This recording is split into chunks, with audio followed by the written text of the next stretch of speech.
여러분 아브넬의 이야기입니다. 여러분 아브넬이 누군지 아시죠? 다윗이 헤브론에서 이제 이스라엘의 새로운 왕국을 세우려고 할 때 아니야 나는 사울의 적자가 돼야겠지 그리고 사울의 왕위를 계승해야겠다라는 생각에 어쩔 수 없이 그 사울의 아들이었던 이스보셋을 바지사장처럼 세우고 모든 권력을 쥐고 있었던 한쪽의 실세였습니다. 그런데 이 아브넬이 인간적으로 이 나라를 다스리려 하니 이스보셋도 마음에 들지 않고 이스보셋과도 충돌이 일어났죠. 자기가 세운 왕이다. 내가 1등 공신이고 내가 함부로 할 수 없는 이 모든 일들을 네가 감히 나에 대해서 평가를 해? 뭐 이런 감정이 부딪히니까 인간적인 충돌 때문에 그때 아브넬의 마음이 돌아선 거예요. 뭡니까? 내가 세운 왕도 버리는 거죠. 그리고 다윗에게 손을 내미는 거예요. 얼마나 교만합니까?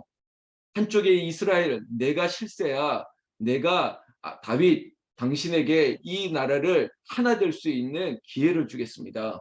자, 이 손을 잡으세요. 이런 제안을 한 거예요. 그 제안뿐만 아니죠. 장로님들에게 찾아가서 장로들이여, 자, 이 일에 합심으로 같이 일을 하자. 이거 좋은 얘기가 아닙니다. 마치 유력한 사람들 찾아가서 귓속말로 얘기하는 거야. 이렇고 저렇고 얘기하고 자 우리가 남이가 함께 합시다 이렇게 얘기하고 또 얼마나 머리가 좋은 사람인지 아브넬이 다윗과 사이가 안 좋은 지파 사람들에게 찾아가서 야 우리가 한번 봐줍시다. 우리가 한번 도와줍시다.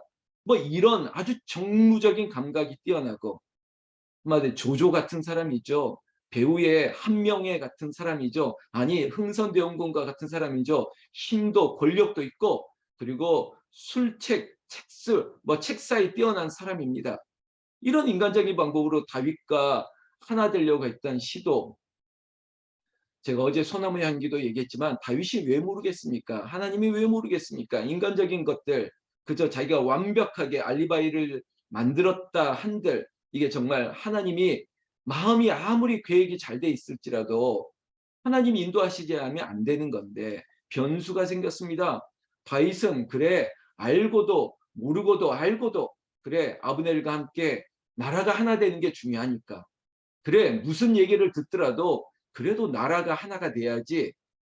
다윗은 선한 마음으로 아브넬의 제의를 수용하려고 했습니다. 그런데 변수가 생겼어요. 다윗의 최측근이고 다윗의 군대 장관과 같은 역할을 했던 요압이 있었죠. 요압은 다윗 편이에요. 근데 요압이 이 일을 못마땅하게 여기는 것입니다. 그리고 아니 아브넬이 우리나라에 왔는데 그걸 그냥 보내줬단 말입니까? 막 이런 마음의 기분이 안 좋은 거예요. 마치 탕자의 큰아들처럼 아니 이런 자식이 뭐 그렇게 소중하다고 잔치까지 버려주십니까? 막 이런 마음이죠. 그래서 아브넬이 몰래 오늘 27절부터 얘기는 결과론인데요. 결국은 아브넬을 죽이는 거예요.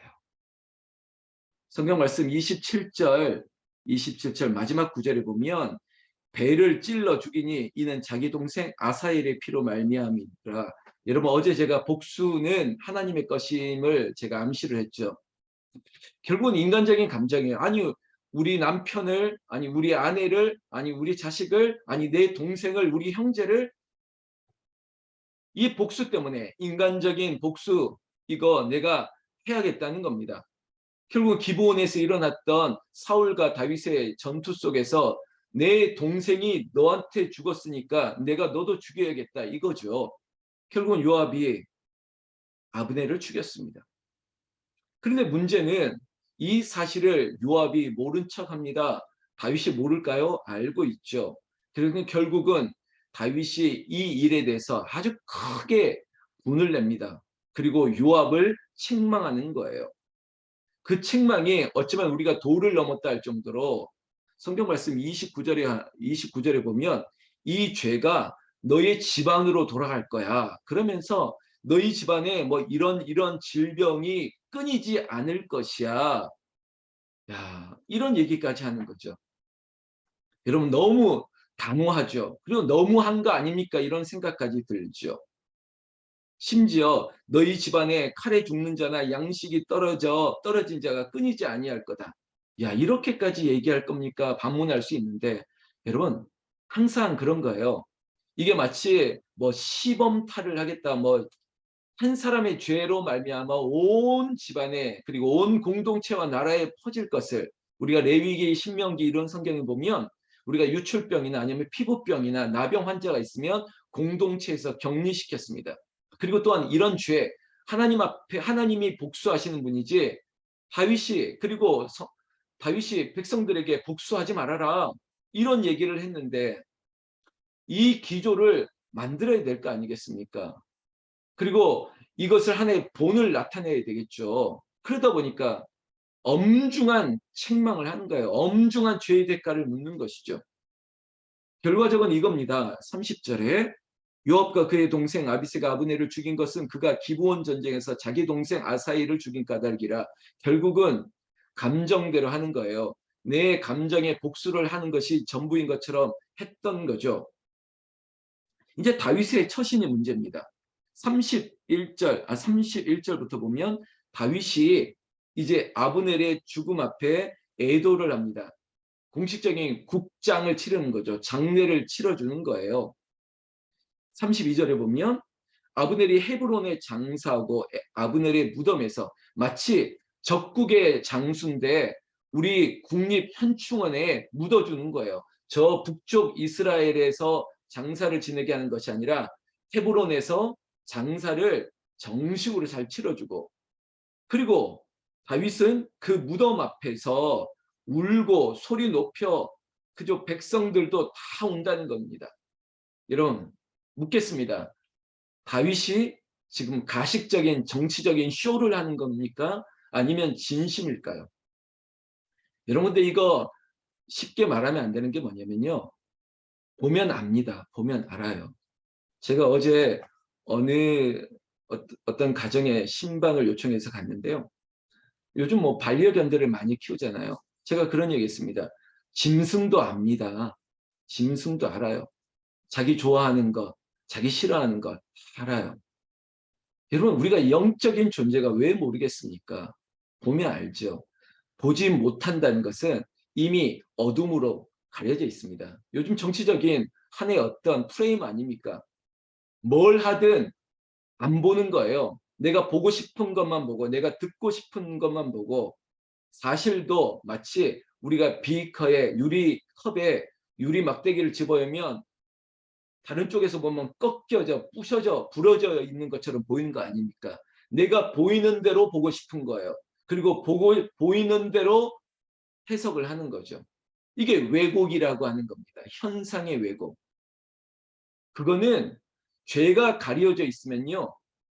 왜곡하는 거예요. 당시에도 마찬가지였습니다. 그 헤브론에 어떤 소문이 들었냐면 야 아브넬이 그냥 죽었겠어? 다윗이 다 배후에 사조한 거지 조종한 거 아니겠어? 우리 다윗 왕 입장에서도 얼마나 저 사람이 꼴 보기 싫었으면 저렇게 보복했을까 암살했을까 잘 됐네 야 뭐 이런 소문이 돌았죠. 그런데 여러분 성경을 우리가 보고 있으니까 이거 다윗이 한 일이 아니지 않습니까?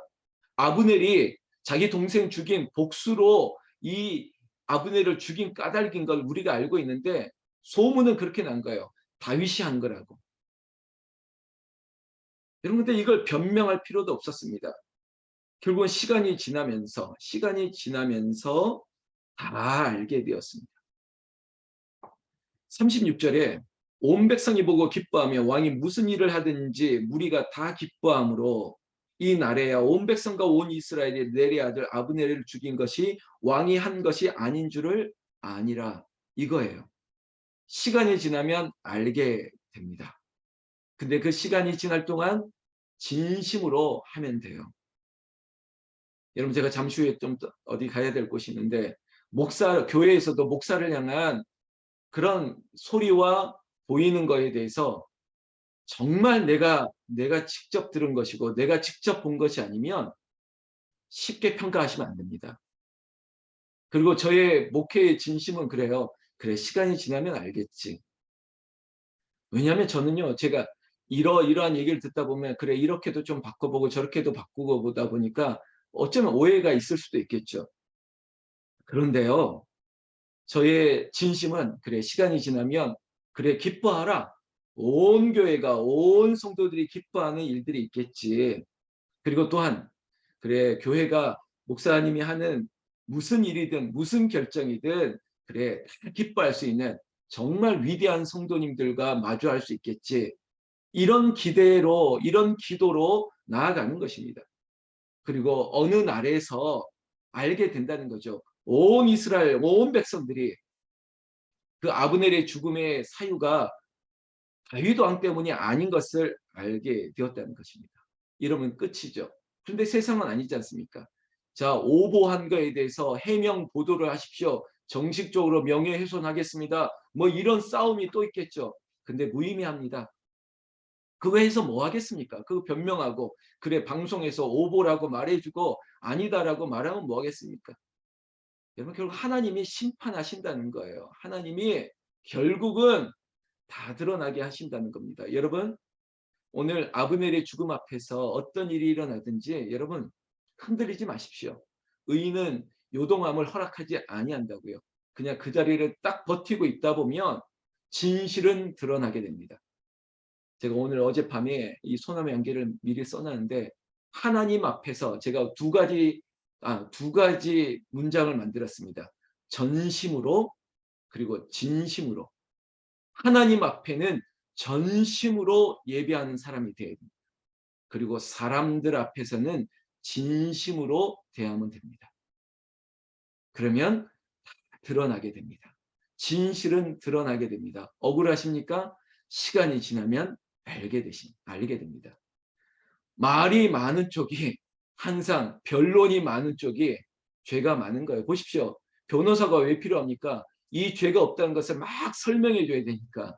무리한 변론이 많아지면 그러나 여러분 진실이 있는 쪽은 명료합니다. 아주 단문이 되어 짧아집니다. 여러분 말이 필요 없습니다. 삶으로. 그리고 그 자리를 지키는 겁니다. 누구처럼? 여러분들처럼 날마다 기도하는 새벽, 월요일부터 금요일까지 우리의 새벽에 당신들의 자리가 베델 성전이 되고 그곳에서 하나님의 영광이 나타내고 그곳에서 하나님의 기가 막힌 기적이 기뻐함으로 나타나는 저와 여러분들의 기도하는 자리가 되기를 나는 우리 주 예수님의 이름으로 축원합니다. 축원합니다.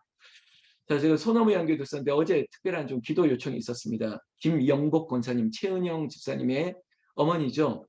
그분이 당뇨가 아주 심하십니다. 당뇨가 심한데 식사를 안 하고도 한 600을 치솟는 당뇨 수치 때문에 이거 그냥 두시면 안 될 것 같아서 급하게 그 지역에 있는 병원에 입원해서 인슐린이나 그리고 주사나 투약 이런 것을 통해서 긴급하게 이 지금 수치를 낮추고 그리고 몸의 상태를 보호하고 있는 중입니다. 그래서 이 김영복 권사님 은퇴하실 권사님이신데 하나님 당뇨 수치를 좀 내려주시고 그리고 신장 기능이나 속에 있는 모든 그 뇌순환계의 기능들을 하나님 잡아주시고 빨리 퇴원할 수 있도록 도와주시옵소서. 김영복 권사님 위해서도 기도해 주시고 아울러 백도선 집사님 대중병원에서 하나님 긴 시간 이 통증과 싸울 때 그리고 온전한 회복을 위해서 함께 하시고 그리고 가려 중인 우리 장병훈 성도 오른쪽 다리 하나님 더 힘줄에 그리고 근육에 신경에 하나님 힘을 더해 주셔서 온전하게 하여 주시옵소서. 그리고 이 자리에 있는 권사님들 중에도 자 여기 눈 수술 그리고 또 뇌 수술 그리고 무릎 수술 허리 수술 앞두고 있는 분들 많습니다. 하나님 아시지요? 온전케 하여 주실 줄로 믿습니다. 기도하는 은혜가 여러분들에게 치유의 역사로 이 자리에 있는 모든 집사님과 권사님과 우리 안에 있는 모든 문제들이 하나님의 은혜로 능치 못할 일이 없는 기가 막힌 기적이 기뻐함으로 응답되기를 우리 주 예수님의 이름으로 축원합니다. 축원합니다. 기도하겠습니다.